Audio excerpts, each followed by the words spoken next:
Coucou, petit aparté dans cette vidéo, je viens de recevoir un message de Kamanda Aiki à qui j'avais demandé si je pouvais reprendre ses tags et j'ai reçu un message vocal ce matin, alors j'étais hyper contente voilà, de l'entendre, ça fait tout bizarre.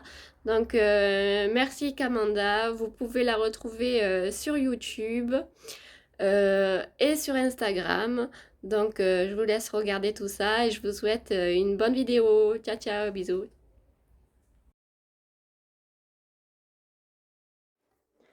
Salut tout le monde, ça va?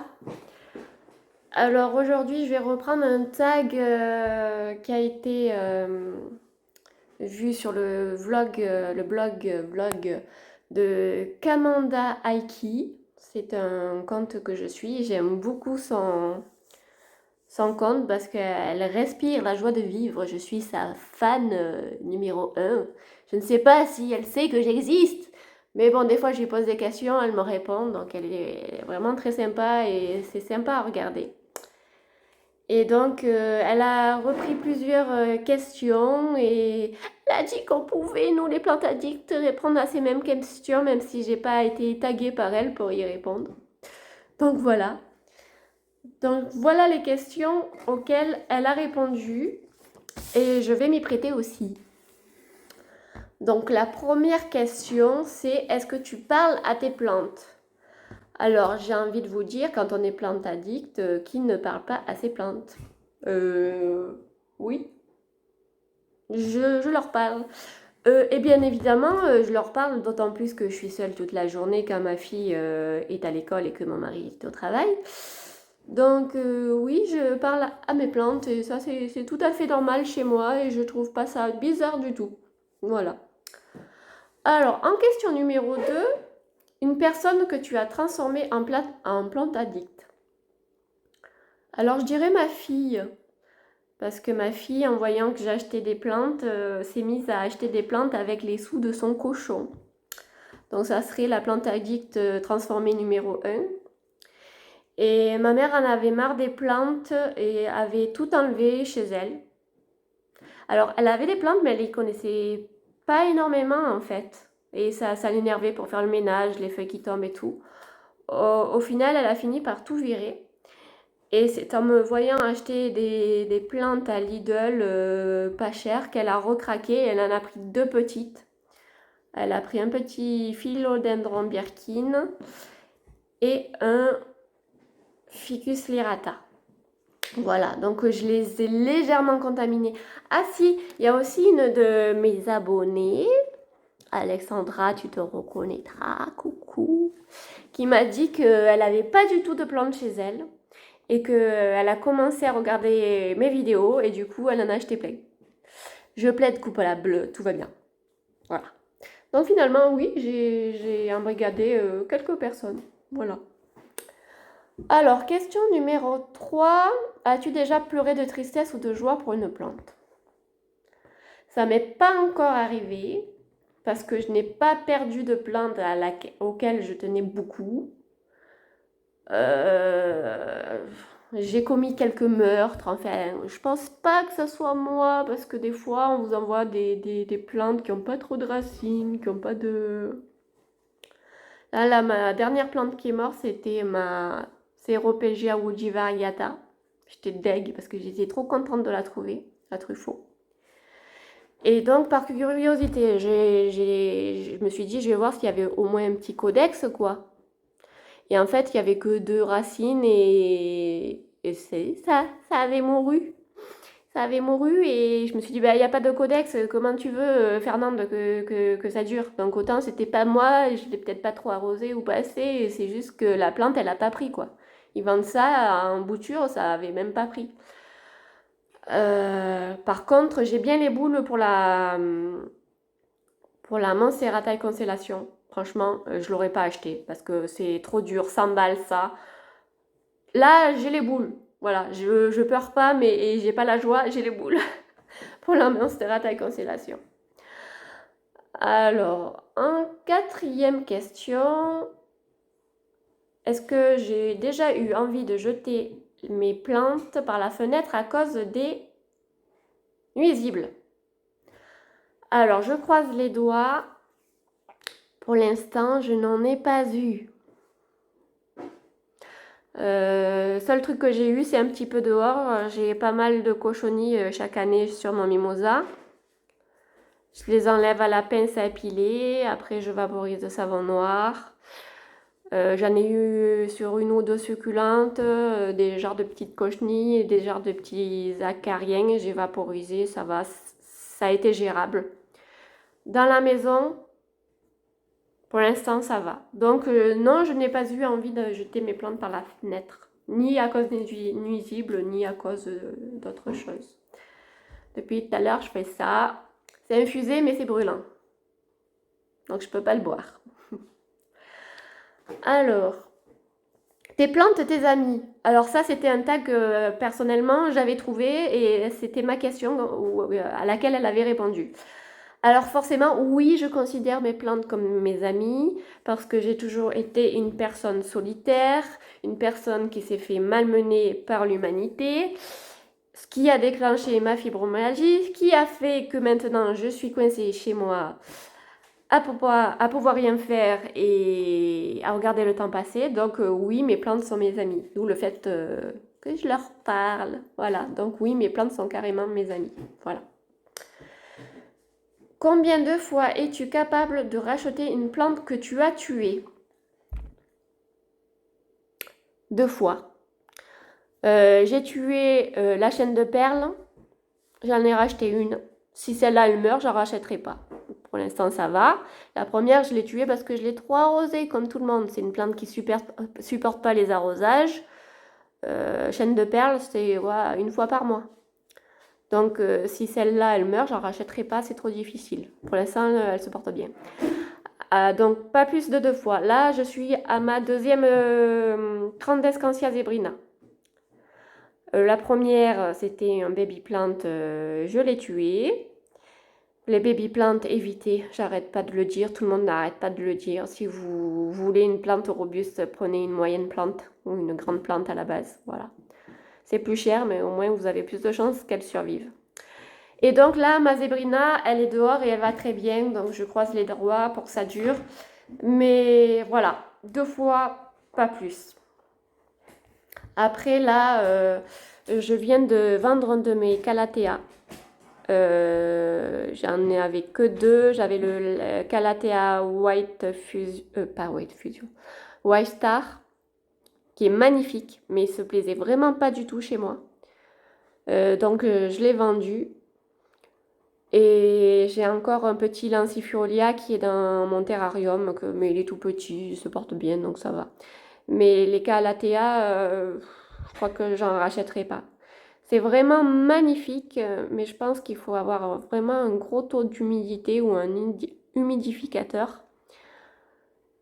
Ou alors vraiment avoir de la chance, quoi, parce que le mien... Et encore, quand je l'ai vendu, je l'ai dépoté et j'ai vu qu'il y avait enfin des repousses qui arrivaient. Donc, il était sur la bonne voie. Donc, je l'ai vendu quand il était enfin sur la bonne voie.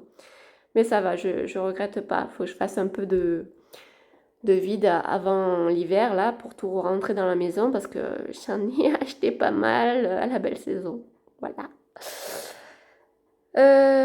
Voilà, donc 2 fois.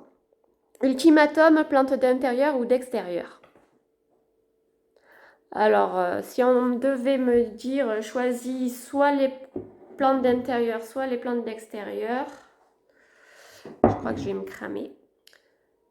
C'est difficile parce que depuis petite, je suis à fond sur les plantes d'extérieur.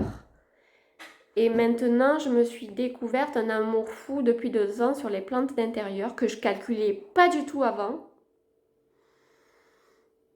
Alors, par souci d'amour dans le temps, je dirais les plantes d'extérieur, de jardin, parce que c'est mes premières amours. Mais c'est vrai que je suis pas mal dingue des plantes d'intérieur maintenant. Mais je dirais quand même par respect et amitié pour les plantes d'extérieur, le jardinage extérieur, qui m'a un peu sauvé la mise quand j'étais plus jeune. Voilà, les plantes d'extérieur.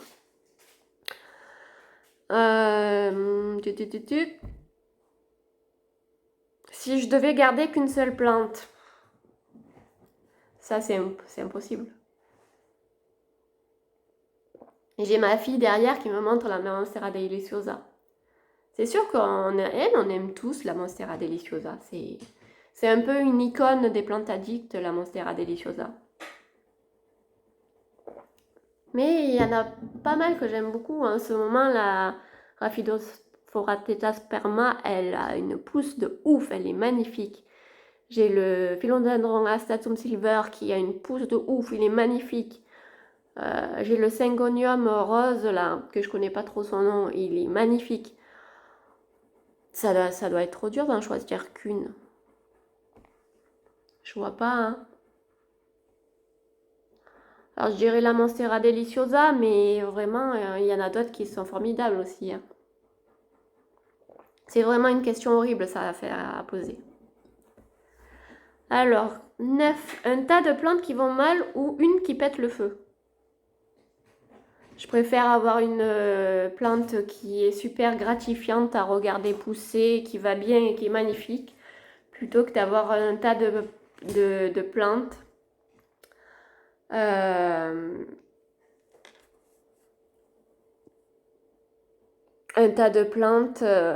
avec les feuilles jaunes, craquelées. Ouais, carrément. Je préfère une plante qui pète le feu plutôt que plein de plantes qui sont moches. Un numéro 10, cette plante que tu gardes seulement parce qu'on te l'a offerte.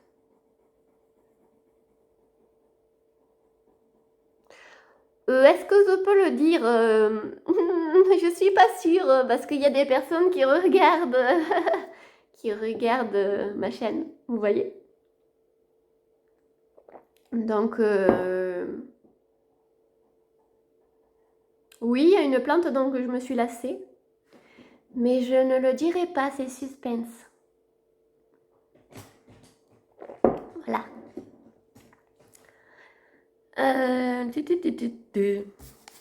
D'ailleurs, je crois que c'était moi qui l'avais posée, celle-là aussi à Camanda. Oh, j'aurais pas dû.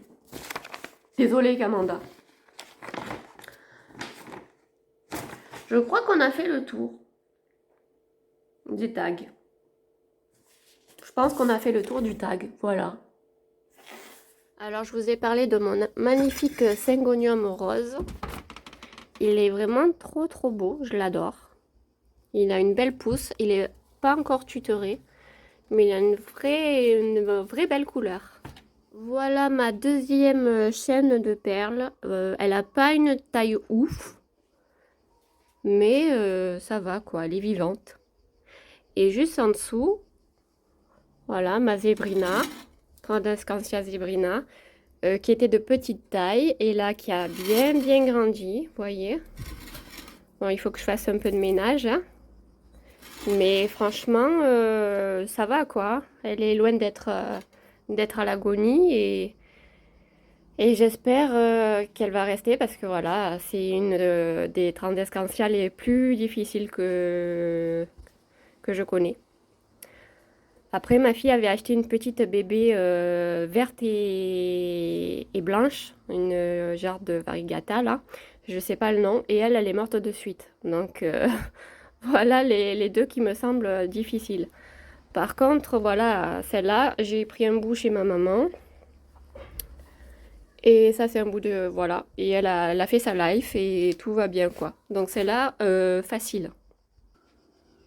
Voilà, celle-ci aussi, elle est magnifique. Je crois que c'est la pallida, si je me trompe pas, ou la pourpre.